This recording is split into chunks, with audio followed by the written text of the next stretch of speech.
সকালবেলা আমি রাস্তায় বেরিয়ে দেখি বাবা মেয়ে গাড়ি চালাচ্ছে।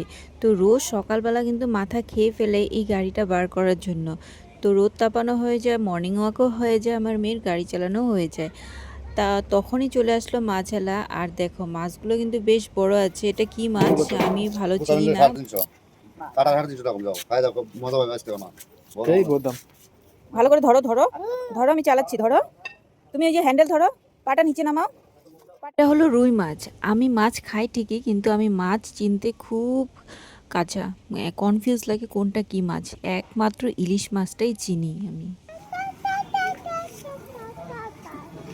সোনামার গান শুনলে তোমরা কেমন লাগলো কমেন্টে জানিও কিন্তু। দেন আমি এখন বসেছি ডালিম ছুলতে। আমার সোনামাকে এখন রস করে খাওয়ার একটা এমনি খাওয়াচ্ছিলাম। বাস রিয়াকশনটা কি, কীর্তন দেখে দেখে সোনামা ঘুরছে আর আমি ডালিম ছুলছি।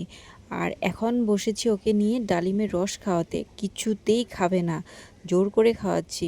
তারপর আমি খেলাম আর দিদার জন্য রেখে দিয়েছি। তারপর ওকে তেল মাখিয়ে স্নান করালাম, আর স্নান করিয়ে কাপড় টাপড় পরিয়ে দেওয়ার পর আমার ট্রাইপডটা হাতে পেয়েছে, কিছুতেই দিচ্ছে না।